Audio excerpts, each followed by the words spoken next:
Ooh. All right. What's up, Chris? What's up, Brandon? How you doing? I don't know. I like saying "What's up, Chris" every time we start the episode. It's like my thing. That's my name. Yes, that's my name. Before we even get into any of this, let's open one of these because we have two each. Getting right to it. Yes, right to it. So today we're drinking the Able Baker Brewing Company's Atomic Duck IPA. It's a 7% IPA. We'll get into some of the specs later, but I think Chris is thirsty. I'm thirsty. It's Monday morning, 7 a.m. 7 a.m. It's the right time to drink. I got that crisp can. I do like the way the cans, prefer to drink out of a bottle, but I like the way the cans sound when you open it. You prefer to drink out of the bottle and out of the glass? Or have the beer poured out of the bottle? Beer out of a bottle. Just a slight... Yeah, I try to give it a little bit more head here, but that didn't work out. Yeah, let's just have a taste real quick. That's what she said. That's right. Oh.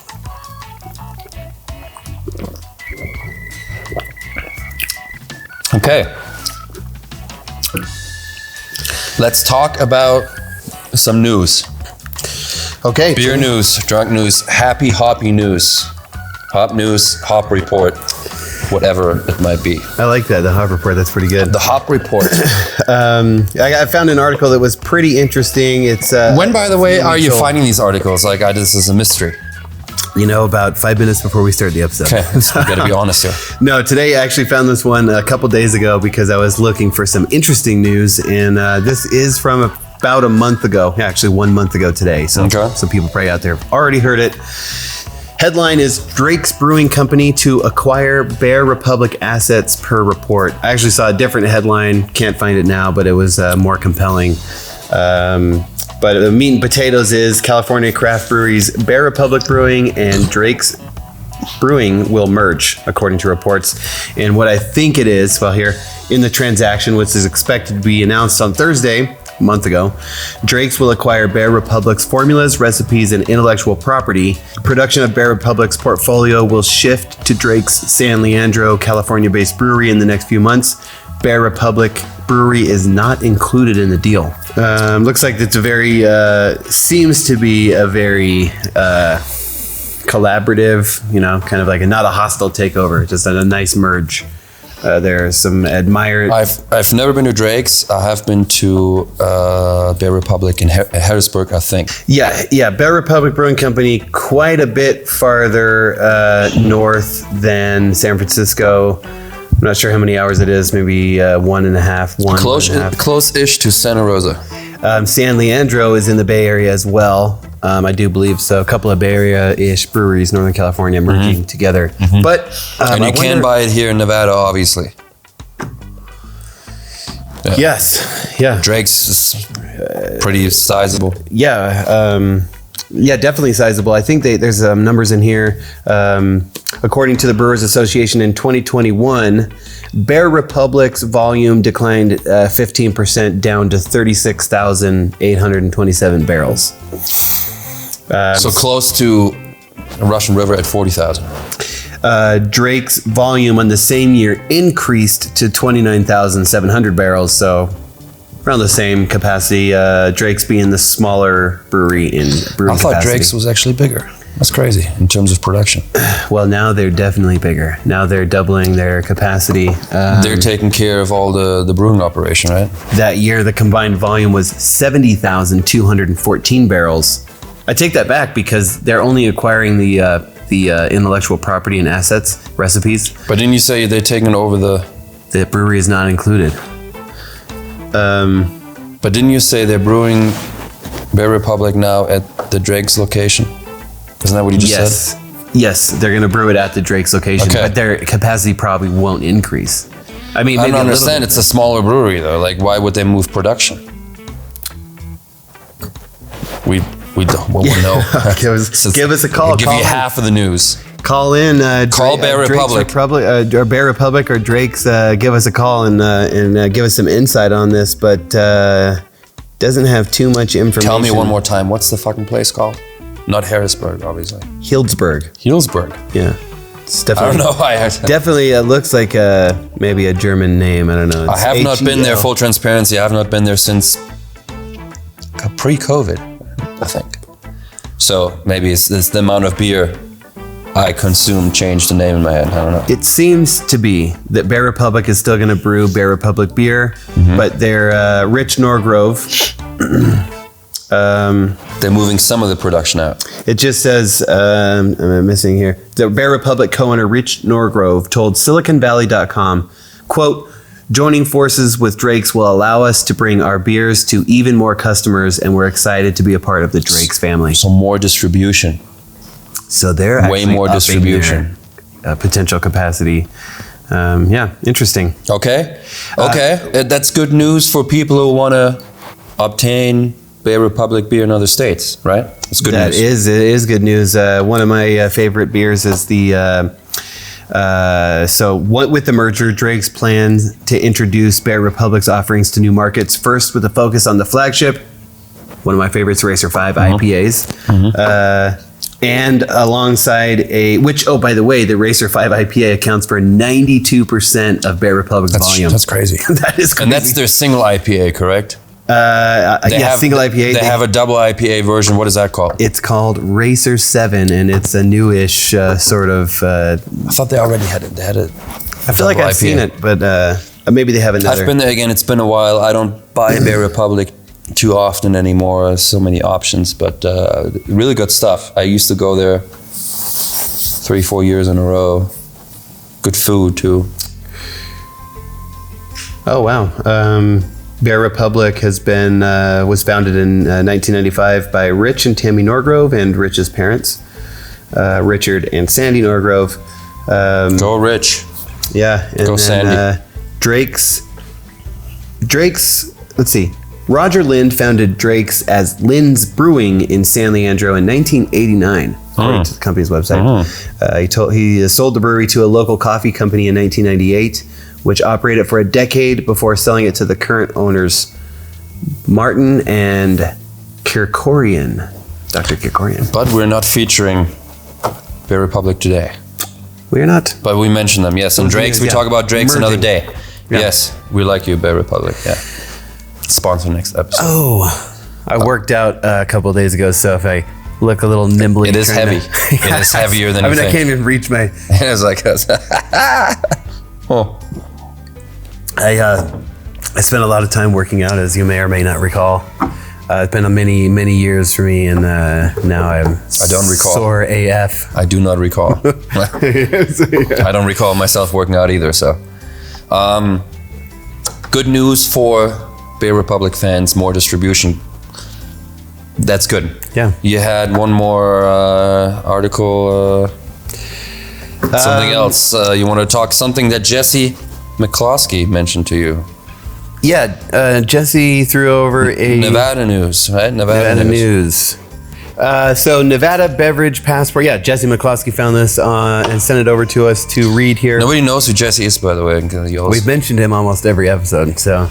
I take that back. You have, yes. You have had all 3 episodes now. So the Nevada Department of Agriculture, made in Nevada, and more than 40 craft breweries, wineries, and distilleries are bringing back the Nevada Craft Beverage Passport for 2023. Okay. We are so excited to bring a second year of the Nevada Craft Beverage Passport to the state, said Nevada Department of Agriculture Senior Trade Officer Dylan Davidson. An estimated of $42,000 in additional beverage sales were made from Passport last year. We're happy to continue to support. Basically, starting tomorrow, Friday, March 17th, highlighting craft beverage establishments across the state, supporting local business. With every visit to a Nevada establishment, participants receive a stamp. The more stamps you get, the bigger the prize. Craft beverage establishments from Lovelock to Boulder City offer unique and locally made brewed, distilled, or fermented beverages for about 21 and older. So, tell me in your own words what this is about. Isn't Passport a wine thing? So Passport, yeah, kind of. I mean, I think it just refers to the, when you're traveling, you get the stamp on the thing. We go to the El Dorado Hills Wine Passport event every year. That's what I'm thinking of. And it's the same thing. You get a little thing, and you get your every establishment you go to, you get a stamp. And so when is this happening? starting tomorrow. But it's not like that. It seems to be maybe a year round. I don't know when it stops. It's just it doesn't end. Through December 31st, 2023. Must be mailed in to the Nevada Department of Agriculture by January 5th of 24. Whoa. What are you mailing in? Stamps? So last year, the NDA distributed 10,000 passports throughout the state, with 5 winners of Made in Nevada gift baskets emerging at the end of 2022. We added 15 new Nevada establishments this year. Lead Dog Brewing, the Fox Brew Pub, Mick Hopper's Brew Company, and Sleeve Brewing Company in Northern Nevada. Also a bunch in Southern Nevada, the Las Vegas area. But basically, it looks like they're giving you a card or some kind of passport, and you visit all these places throughout the state. You get a stamp. The more stamps you get, the better. It's almost like you're going like a Japanese takeout place. You get 8 stamps, you get a free chow mein. Exactly. Chow mein is Chinese. I just fucked that one up, I think. A free Japanese duck meal. That's right. But you send that in, and you can get a gift basket. I think the Chinese eat the duck too, but I think so. Sushi. Get a free sushi, which they actually don't do that. I don't think sadly. Yeah, I don't think we have that. Anybody knows of a buy 5 get 1 free sushi, please comment. But you send in your stamps, and you get a fucking gift, possibly a gift basket. What was this week? They gave 5 out of 10,000 people a basket. 5 out of 10,000 people. I believe I must be a big fucking gift basket. Is there a car in the gift basket? What is going on? I still don't quite understand the benefits here. Well, the more location stamp, the bigger the prize you can redeem at the end of the year. Some locations are also offering a drink and product specials for passport holders. So if you show up at a Sleeve Brewing with the passport, maybe you get a discount. See, that is interesting to me. You get a discount on your beers. Immediate benefit. More beer for the dollar.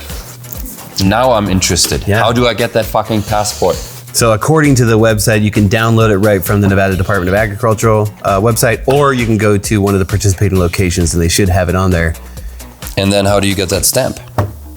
You also show up to any establishment on the list, which did include, I didn't mention earlier, I believe it included 3 new tap houses. One of them was Beer NV, which is a pretty cool place.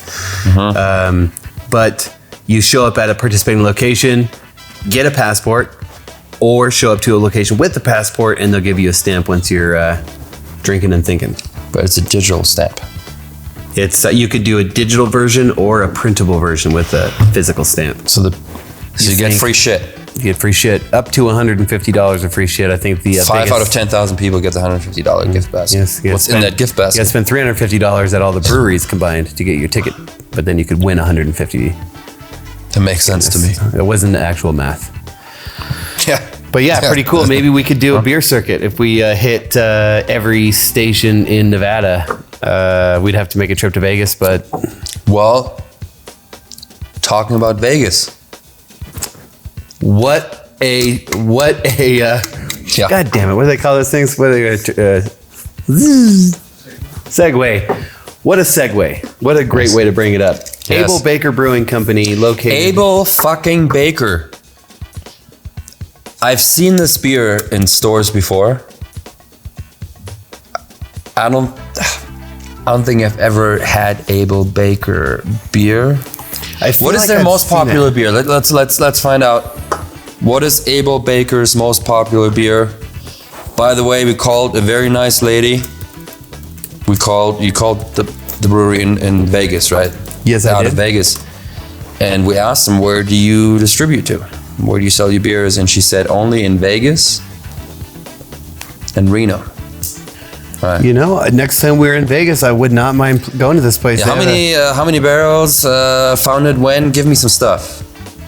Give me stuff. Okay, so first of all, they have a very nice, beautiful website. I haven't seen a brewery website with pretty high quality video production right on the top. Oh, they do have high quality video production. We do appreciate that. But if you want higher quality, let us know. Also, since you're the American here, why don't you read what's on the actual can? I'll read it because it's right here. And to answer your question, Able Baker Brewing Company is home of the legendary Atomic Duck. Yes, so this must it is. Be their most okay. popular. Yes, it must be that one. Legend has it that a duck was the only animal to survive the atomic test conducted at the Nevada test site That duck, bested by the blasts, wandered off and waddled into history, becoming forever known as the Atomic Duck. I wonder if that duck is still alive. I wonder if he founded the brewery. That would be impressive. That would be something.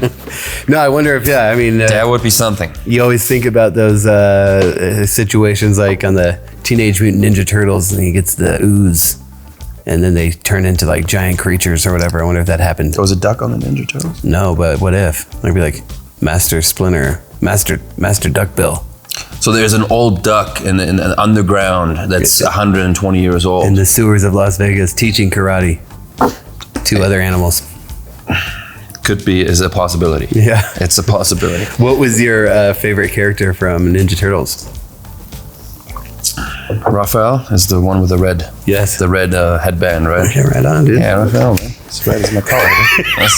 Raphael. Well, tell us more about the Able. Founded when? I feel like a lot of these breweries now, well, especially in California, founded in the 90s. I assume this is a little bit newer. 2000s, yeah?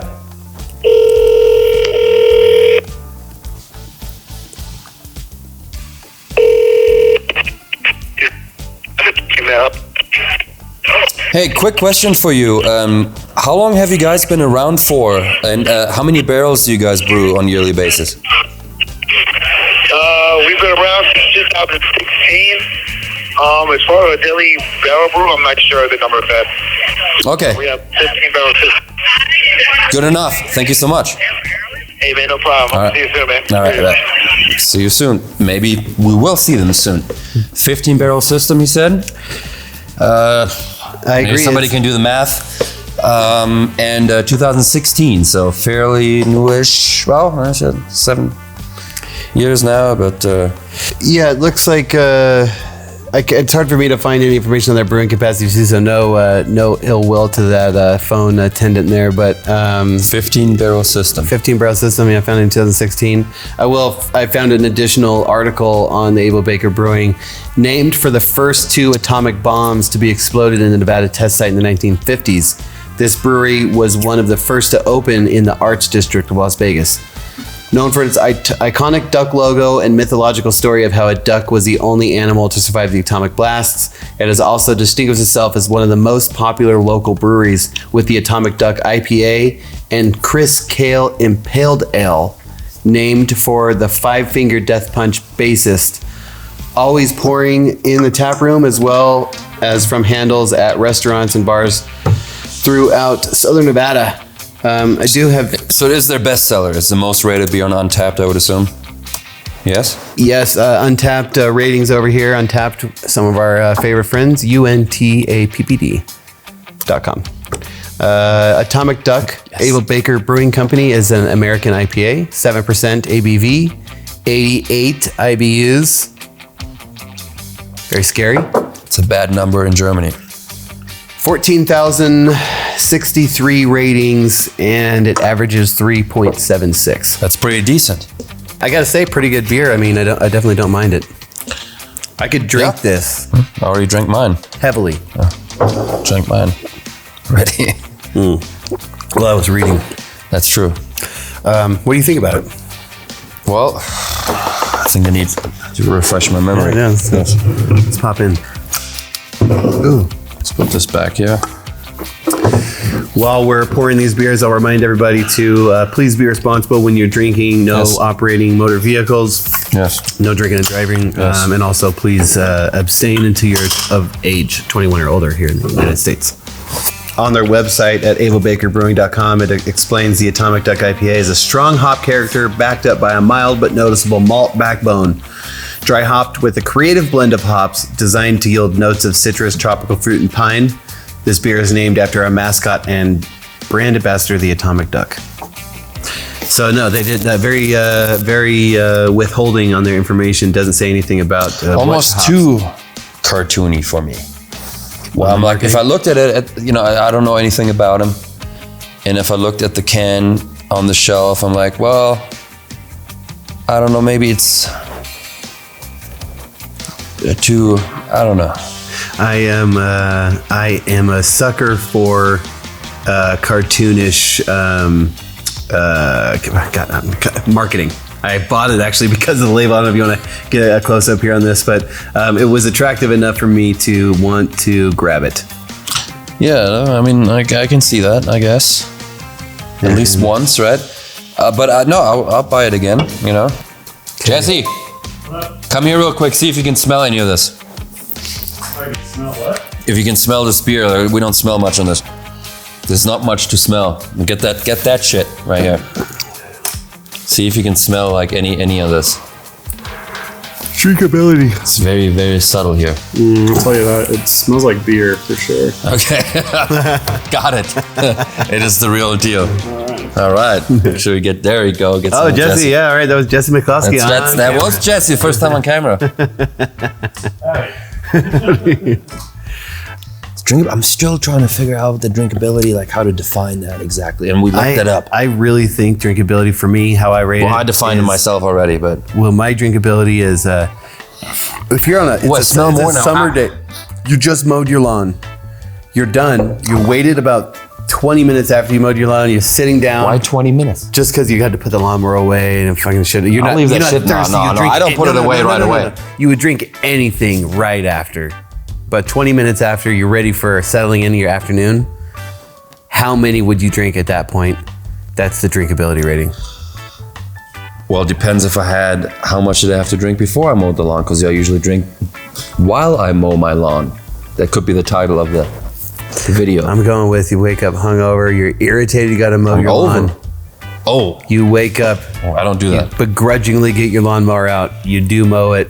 It's now noon. And you're ready to enjoy it. Too early for me to mow the lawn. I'll do more like 4 or 5 p.m. on a Saturday. There's still enough daylight, you know. It's peaceful. The birds are out, you know, doing their thing. You know, the fucking the squirrels and the rabbits.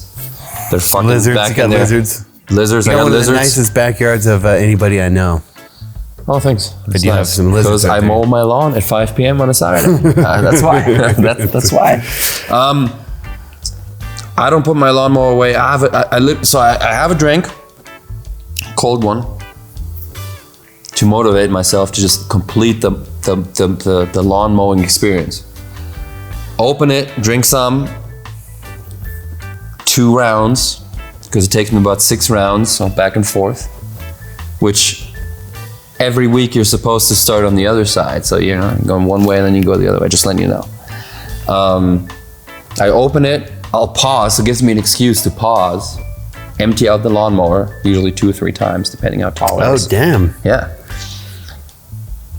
And then, I'll drink it throughout the lawn mowing experience, yeah. I empty my lawnmower once for my front and backyards combined. One time. Oh, big ass lawnmower, like a car. Sometimes I try to make it without doing it at all. No, I have to. I keep it a little bit. You want to keep it a little bit longer in the summer. Keep it a little bit shorter in spring and fall. That's crazy. I'll help you. Just drinkability. What did you want to drink on your cold after your cold one? When you're ready to settle into your afternoon and you're ready to pound beers. Maybe you just got off the phone with somebody. Not really pound beers, but I wouldn't go with like a 10-11% IPA, but we both know like a Younger or an Enjoy by Stone. You can drink a lot of those, get fucked up quick. You want to make sure that lawn is mowed before you have a couple of those. Because otherwise you might on accident mow that neighbor's lawn. Because beers have a different ABV, it wouldn't be how many beers can you drink in an afternoon. It would be how many beers can you drink until you're done drinking. And would you enjoy it? This beer, I'm rating it at 3.7 for drinkability. Yeah, this is like that. And again, I could be way off. Citrusy, fucking tropical. For me, it has that citrusy and tropical and sort of a light pine taste, but it's not overly like IPA pine. Okay.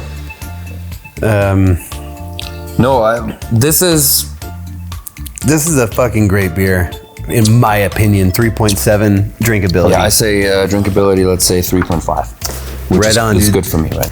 So this is the closest rating that we've done together. I'm lower than you. I know that for a fact. You are lower than me. However, by 0.1. Oh, really? Yes. Oh, right. So as you can see on the card, Brandon, me, I've rated this beer 2.4 on smell, 2.7 on appearance, 3.5 on taste, 3.2 on aftertaste, and 3.7 on drinkability, bringing my average to 3.1. Okay, that's not bad. That's very respectable. Chris, smell 2.4, appearance 2.9, taste 3.3, aftertaste 2.9, drinkability 3.5 for an average of 3. All right. Which puts our West Coast Hoppers rating at 3.05, my friend. Well, we'll put it up in the overall graphic of all the beers we've reviewed so far, which is number 5. That's number great. 5. Because today we don't have a head-to-head. It's just one. I can tell you at least our can't tell us shit. I can't tell you. One thing that I do for guys that prost the most, we sure forget to prost often on this channel. We don't prost the most at home by ourselves. Yeah, that's right. Prost.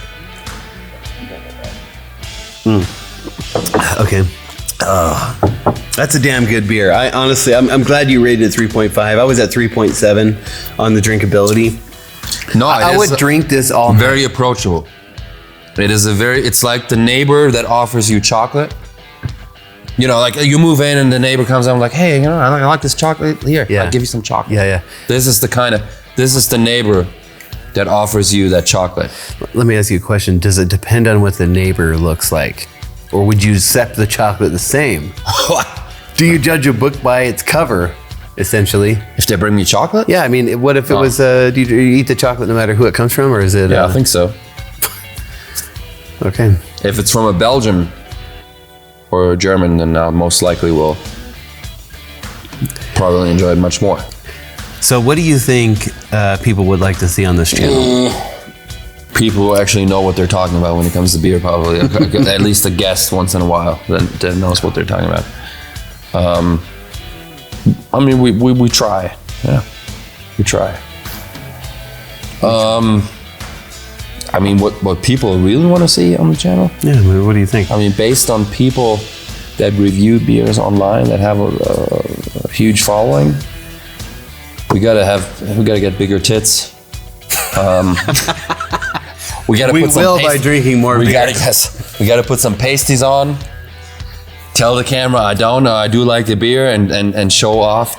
The more skin, the better. I think that's what gives you the most engagement. I showed us some skin a little bit earlier as I changed my Matt microphone. might have not gotten it. Yeah, the wife beater might have gotten us the breakthrough.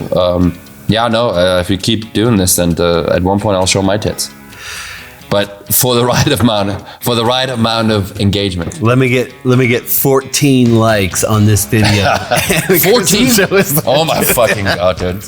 No! I didn't agree to that. We got none on the last. If you give me 40, you log into the fucking 40 different fucking devices and give me 40. I will log into 40 accounts. Yeah. 69 likes, and I'll show my titties. Which it gives people a reason to not like the video at all. It'll actually be 0 likes at that point. Maybe some. Mustafa will probably like it regardless. Yes. I also say that one thing we're planning on doing is having guests. I believe next episode we're going to have our first guest on West Coast Hoppers. A very, very special guest. A very, very special guest. One that's been in our minds and hearts for many years. But yes. We're also intending, so we'll have some good beer knowledge people, but also we're going to interview potentially brewery master distillers, brewery owners, people in the beer industry in general. I think will be a good salespeople. We have a very good friend, Kyle Payton over at Deschutes Brewing. We would love to have you over here. Yes, Kyle. I've never met you, but I'll love you, man. He will love you. He will love you long time. Fantastic. He will love you long time. Fantastic person. And the distribution companies as well. I think we could have some. Anybody who's appreciating beer and was bringing something new to the table, so welcome. I can ask you one thing. Well, I'd be interested.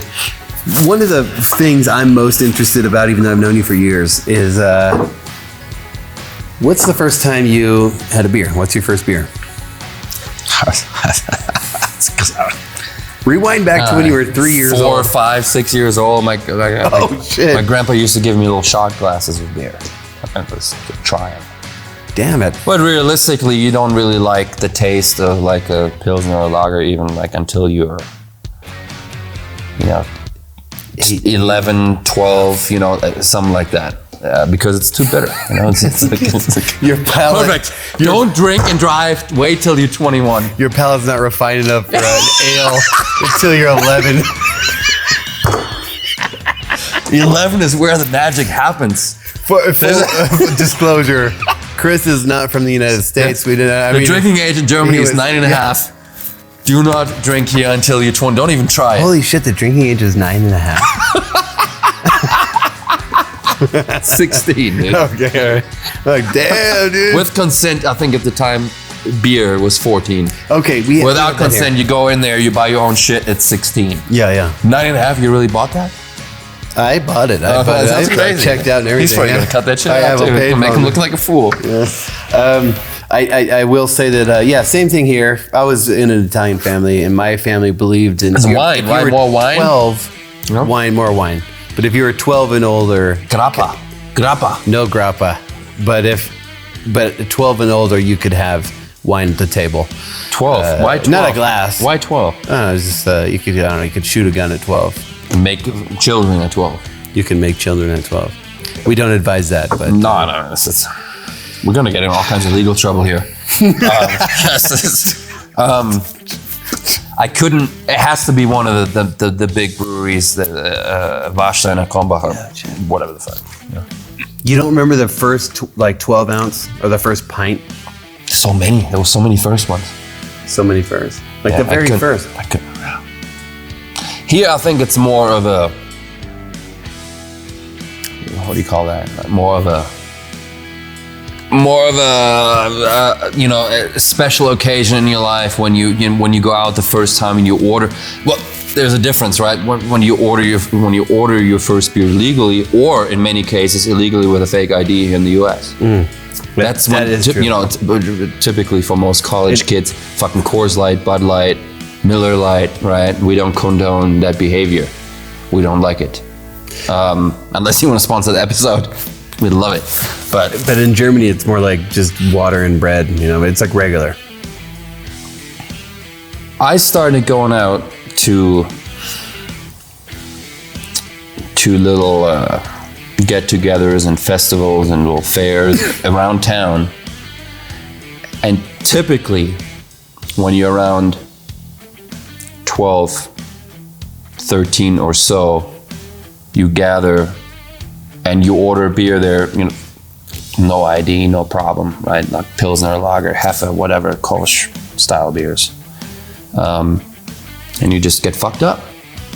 I don't think we want to put this in the episode here. I don't think this is what people should see. No, I mean, I'm interested if it's real. You party, you drink. I think kids here in the US do it too, but behind closed doors. Out there, I don't condone it. Drinking age was 16, 14 with consent, but or with parents' consent with a legal guardian.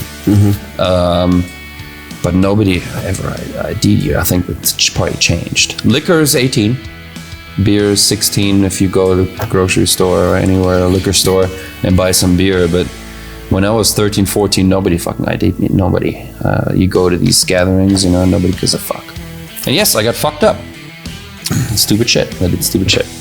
But that's around 12, 13 is when really you have some days, some nights where you have 5, 6, 7 beers and get fucked up. Yeah, fuck. I couldn't tell you the first beer. It must have been some kind of local Pilsner lager beer, most likely. What was your fucking first beer? Oh, mine was Natty Light. Not great for the channel. You're correct. Here in the United States, people do drink kind of like hidden. It's like a secret, like fun thing, whatever the kids do.